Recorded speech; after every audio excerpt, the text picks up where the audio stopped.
여러분 안녕하세요. 시흥예일교회 문은서 목사입니다. 마가복음 1장 16절로 20절의 말씀을 강해하겠습니다. 마가복음을 통하여 은혜를 받았다는 분들이 많이 생겨나게 되고 또 마가복음을 통하여 공부한다는 분들이 많이 생겨나서 제가 보람을 느낍니다. 오늘 또 주님 안에서 전하는 자나 듣는 자가 하나가 되어 하나님께는 영광이 되게 하시고 우리 모두 깨달음의 은혜가 있는 시간이 되었으면 좋겠습니다. 이 시간에는 마가복음 1장 16절로 20절을 강의하겠습니다. 마가복음 1장 16절로 20절은 4명의 제자를 부르신 예수님에 대한 말씀입니다.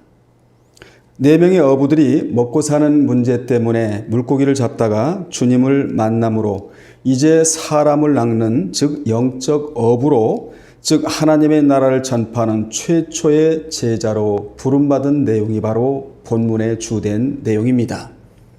이 내용은 마태복음 4장 18절로 22절과 누가복음 5장 1절로 11절에 가장 자세히 기록되어 있습니다. 그러면 먼저 16절을 읽겠습니다.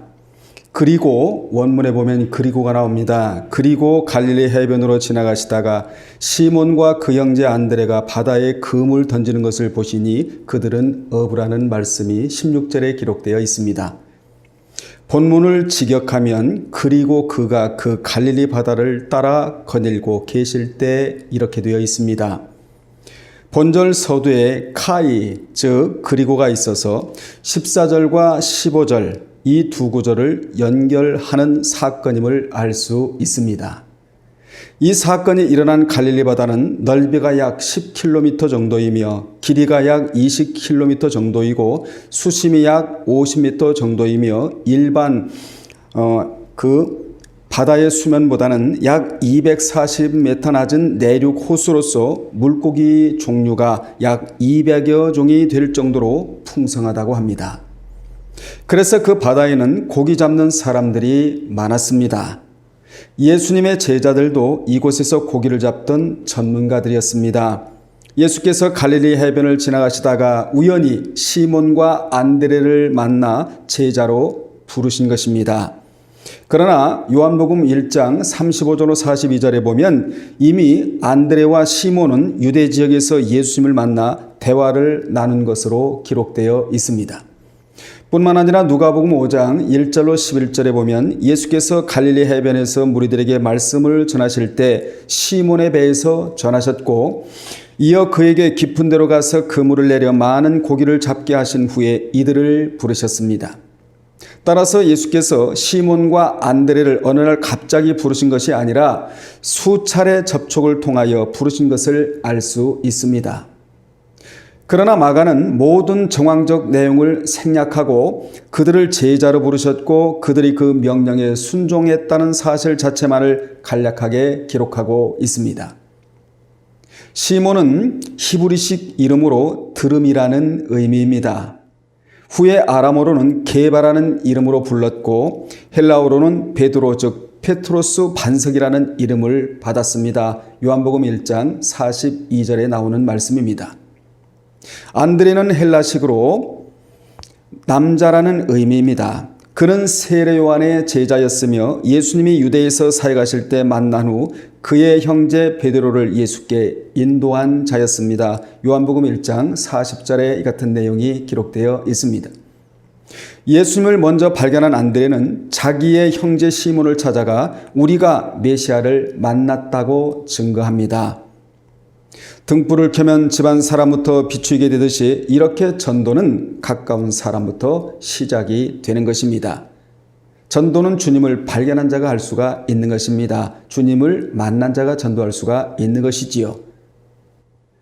17절에는 예수께서 이르시되 나를 따라오라 내가 너희로 사람을 낚는 어부가 되게 하리라 하시니라는 말씀이 기록되어 있습니다. 본절은 예수를 따르는 목적은 영혼을 낚는 어부가 되려는 데 있다는 말씀입니다. 주님은 시몬과 안드레를 제자로 부르시는 소명의 말씀이 바로 이 말씀이죠. 주님이 시몬과 안드레를 제자로 부르시는 소명의 말씀이 바로 이 말씀입니다. 예수께서는 먼저 나를 따라오라고 소명을 주신 후 예수를 따를 때 주어지는 결과에 대하여 내가 너희로 사람을 낚는 어부가 되게 하리라고 하셨습니다. 참고로 소명은 부름받은 것이라면 사명은 부름받은 대로 일을 하는 것이 바로 사명입니다. 따라서 믿는 자는 소명의식이 투철해야 하고 소명의식이 투철해야 그 위에 사명을 얹어주시겠다는 것이 성경에 일관된 그러한 사상이기도 합니다. 소명의식이 흔들리면 사명을 감당할 길이 없는 겁니다. 주권의 사상도 무너지면 사명을 감당할 수가 없는 것이지요.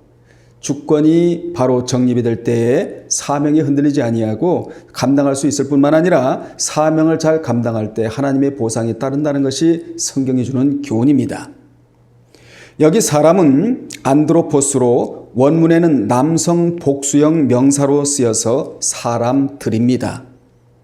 그러므로 제자로 부름받은 자들은 복음의 그물로 많은 사람들을 낚아야 합니다. 어떤 사람을 낚아야 합니까? 원죄로 죽어있는 생명을 살려야 하는 것이지요. 하나님을 깨닫는 지각기능과 하나님을 느끼는 감각기능이 마비된 자, 이 자를 이름하여 불신자라고 그렇게 말합니다. 이러한 자를 네크로스 된 자라고 말하는데 이렇게 네크로스 된 자들을 살리는 것이 바로 뭡니까? 사람을 낚는 어부의 역할을 하는 것이지요. 원죄는 이 두 가지 영의 기능을 마비시켰는데 이렇게 마비된 것을 살리는 일이 바로 사람을 낚는 행위인 것입니다. 예수님이 생명을 살리는 제자로 부르신 자는 시몬과 안드레와 또 다른 제자에게만 국한되지 않습니다. 바로 이 시대의 모든 성도들도 이에 해당되는 것입니다. 그러므로 기독교는 내가 먼저 제자가 되어 또 다른 제자를 만드는 운동을 펼치는 종교가 바로 기독교입니다. 여러분의 영적 신분은 어디에 있습니까? 아직도 어린아이는 테크논, 즉 자녀에 있습니까? 아니면 자기를 부인하고 십자가를 지는 제자의 신분으로 있습니까? 여러분은 모두 제자로 올라서시는 분들이 되시기를 바랍니다. 자녀는 내가 힘써서 된 것이 아닙니다. 하나님의 전적인 은혜로 된 것입니다. 그러므로 우리는 제자로 뛰어 올라가야 합니다. 자녀가 되는 데는 믿음이 필요하지만 제자가 되는 데는 말씀이 필요합니다. 교육이 필요하다는 것이지요. 양육이 필요하다는 말씀입니다. 그래서 말씀을 배워야 하는 것입니다. 여러분은 마가복음을 통하여 모든 장성한 분량까지 믿음이 자라나 제자의 판넬에 우뚝 올라서시는 여러분들이 되시기를 주님의 이름으로 축복합니다. 그러면 저도 일을 하는데 보람이 있겠습니다. 참고로 믿음이 자라나지 않는 데에는 5가지 이유 때문에 믿음이 자라나지 않습니다. 그 말씀이 어디에 있습니까? 베드로전서 2장 1절에 기록되어 있습니다. 거기에 보면 그러므로 모든 악독과 모든 기만과 외식과 시기와 모든 비방하는 말을 벗어버려야 믿음이 들어간다는 말씀이 2절에 나옵니다. 그러면 왜 이러한 5가지 요소를 버려야 합니까? 모두 마귀의 품목이기 때문입니다.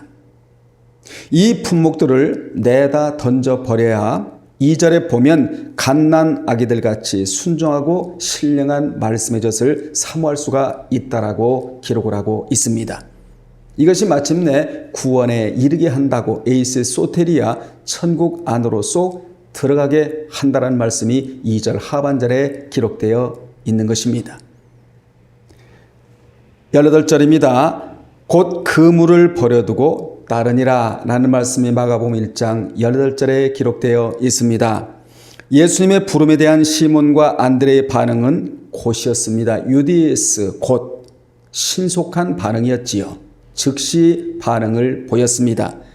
그들은 그동안 생계수단이었던 그물을 버려두고 예수님을 곧바로 쫓았습니다. 이렇게 이들이 생계수단을 포기하고 주님을 곧바로 따른 것은 그 따르는 것이 그만큼 절대적인 가치가 있었기 때문입니다. 주님에 대한 절대적 가치를 모르는 자는 그분을 따를 수가 없습니다. 사도 바울은 주님에 대한 절대적 가치를 알았기에 주님을 만나는 그 순간부터 내가 살든지 죽든지 내 안에서 그리스도가 존귀하게 되기를 원한다고 빌립보서 1장 20절에 고백했습니다. 그는 주님을 드러내는 확대경, 즉 화인 글래스가 되겠다고 고백한 자였습니다. 주님이 얼마나 가치가 있으면 그분 때문에 가난한 것도 나는 결코 부끄러운 것이 아니며 그분의 은혜를 생각하면 고난 속에서도 기뻐하며 또다시 기뻐한다고 그 고난을 기쁨으로 포장을 했겠습니까? 그러한 고난 속에서도 자신은 생명의 말씀을 밝히는 자가 되겠다고, 생명의 말씀을 밝힌다는 말은 에페코라는 단어인데 이 단어가 빌립보서 2장 16절에 기록되어 나옵니다. 그는 고난 속에서도 자신은 생명의 말씀을 밝히는 에페코의 사람이 되겠다고 하면서 그 말씀을 밝히는 다름질은 결코 헛되지 않으며 자신이 자랑할 만한 것이라고 고백한 것을 볼 수 있습니다. 여러분도 주님을 최고로 가치 있는 분으로 여기며 살아가시기를 주님의 이름으로 축복합니다. 그분을 높여드리는 삶을 살아가시기를 바랍니다. 그분을 높여드리면 나도 동시에 높아지는 것입니다. 그분을 낮추면 나도 절대로 높아질 수가 없는 것입니다. 나도 낮춰지는 겁니다. 하나님을 높여드리면 나도 높아지고 그분을 낮추면 나도 낮아질 수밖에 없습니다.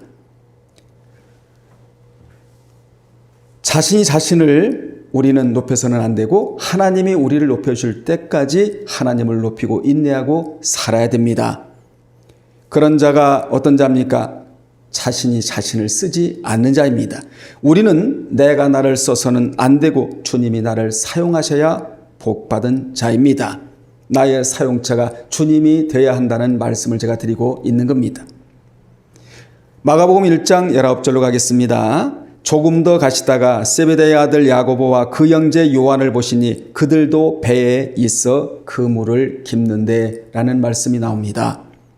야고보는 발꿈치를 잡은 자라는 의미이고 요한은 여호와의 은혜란 의미입니다. 이들은 세베대와 살로메 사이에서 태어난 형제로서 야고보가 형입니다. 이 두 형제는 그들의 어머니 살로메를 통해 예수님에게 그가 장차 이루실 나라에서 예수님의 좌우에 앉게 해달라는 청탁을 드렸습니다.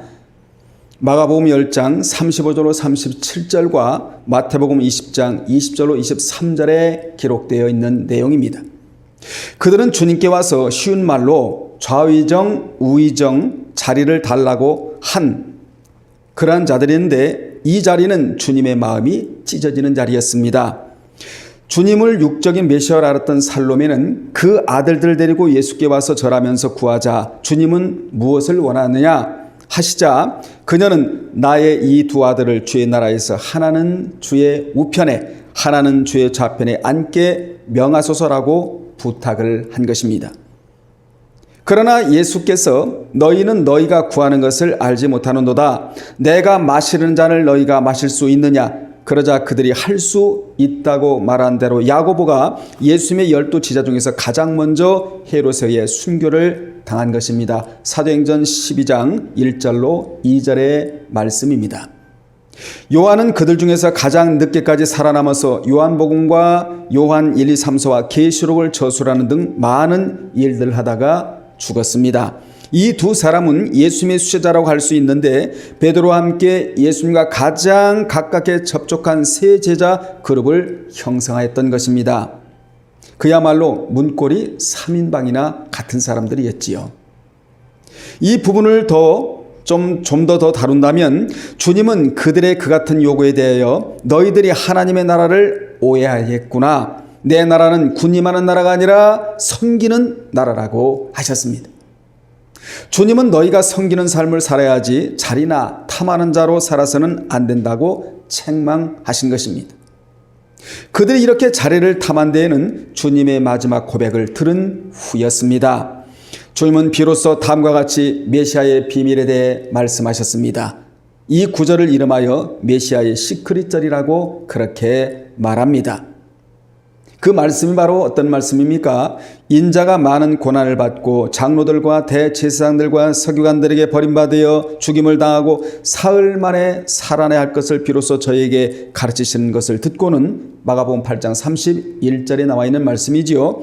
그동안 주님을 따랐던 것에 대한 본전 생각이 나서 이 같은 요청을 한 것입니다. 여러분은 주님 일한 것에 대하여 본전 생각이 납니까? 본전 생각할 필요가 없습니다. 왜냐하면 다 때가 되면 주님이 갚아 주시기 때문입니다. 주님에게 한 것은 절대로 공짜는 없습니다. 다 보상이 따라붙기 마련입니다. 당대에 안 갚아주시면 자식대라도 갚아주시는 분이 바로 주님이십니다. 그러므로 몸 성할 때 하나라도 부지런히 일해 두시기를 주님의 이름으로 축복합니다. 20절입니다.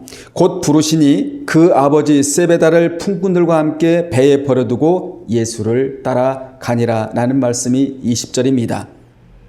야고보 형제가 주님의 부르심을 받은 뒤에 보인 반응은 자신들의 모든 것들을 철저히 포기하는 모습을 보였습니다. 즉 아펜테스, 즉 내다 던져 버리고의 모습을 보인 것입니다. 이 아펜테스는 이혼하다라는 의미도 들어있는 단어입니다. 그들은 자신들의 삶을 꾸려가는 가장 기본 도구인 배와 그물과 삭군들을 버렸을 뿐만 아니라 그들의 아버지 세베대까지 일하던 장소에 그대로 둔 채 즉시 예수님을 따랐습니다. 그들은 신명기 33장 9절에 나와 있는 말씀, 즉 주의 종이 가야 할 길로 간 것입니다. 신명기 33장 9절은 주의 종이 가야 할 길에 대한 말씀입니다. 너무 귀해서 제가 읽어드리겠습니다. 그는 그의 부모에게 대하여 이르기를, 모세가 지금 기록한 말씀인데 모세에 대한 말씀을 지금 하고 있는 겁니다. 그는 그의 부모에게 대하여 이르기를 내가 그들을 보지 못하였다 하며 그의 형제들을 인정하지 아니하며 그의 자녀를 알지 아니하는 것은 주의 말씀을 준행하고 주의 언약을 지킴으로 말미암음이로다. 이 말씀이 무슨 말씀입니까? 이렇게 주의 길은 세상 것이나 도덕적인 것을 치렁치렁 달고는 갈 수 없다는 것을 말씀해 주고 있습니다. 이러한 것들을 정리하고 가는 길이 주의 길인 것입니다. 세상을 치렁치렁 달고 또는 명예를 치렁치렁 달고 공명을 치렁치렁 달고 갈 수는 없는 길이 주의 길입니다. 믿음을 달고 신앙을 늘 가지면서 가야 할 길이 바로 주의 길인 것입니다. 기도하지 않고는 절대 갈 수 없는 길이 바로 주의 길입니다. 말씀을 붙잡지 않고는 절대 갈 수 없는 길이 바로 주의 길이지요. 여러분은 도덕 위에 신앙을 올려놓고 가시기를 바랍니다. 신앙 위에 도덕을 올려놓고는 주의 길을 갈 수가 없는 겁니다. 본절의 야고보와 요한은 주의 길을 가려고 아버지까지 띄어놓지 않았습니까? 그들은 삭군을 고용할 정도로 넉넉하게 살았지만 그 안정된 생활을 버리고 그리스도를 따르는 모험을 감행한 것입니다. 그렇다고 해서 부모를 내다 버리라는 말은 아닙니다. 도덕을 중시하지 말라는 말은 절대로 아닙니다. 신앙이 도덕에 밀리면 안 된다는 것이지요.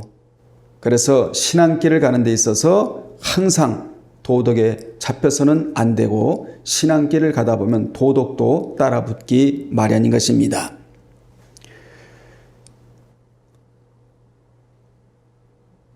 그들은 삭군을 고용할 정도로 넉넉하게 살았지만 그 안정된 생활을 버리고 그리스도를 따르는 모험을 감행했는데 결코 쉽지 않은 결단이었습니다. 주의 종의 길을 가는 자들은 결코 쉽지 않은 길을 결단하는 자들이죠. 그러나 그 길이 헛된 길이 아닙니다. 생명의 길인 것입니다. 이사야는 일꾼을 찾으시는 하나님의 음성을 듣고는 머뭇거리지 않고 주여 내가 여기 있나이다 나를 보내소서 하고 즉석에서 결단했던 것처럼 즉시 예수님을 이들이 따라갔던 것입니다. 이는 주님께 대한 전적인 신앙과 신뢰가 없이는 불가능한 일이었습니다. 따를 때는 불가능하게 보일지라도 따르다 보면 가능한 일만 일어나는 것이 주님을 따르는 일입니다.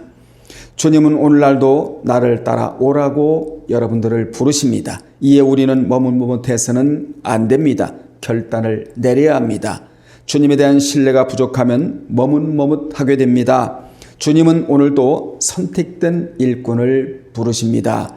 그분의 도구화가 되시기를 바랍니다. 그분이 인도하시는 대로 따라가기를 주님의 이름으로 축복합니다. 여러분은 주님의 부르심에 즉시 반응하여 그분의 인도하심에 따라 참된 도구들이 되시기를 주님의 이름으로 축복합니다. 참된 주님의 제자들이 다 되시기를 주의 이름으로 축복합니다. 다음에 또 말씀드리겠습니다. 주님 안에서 평안하십시오.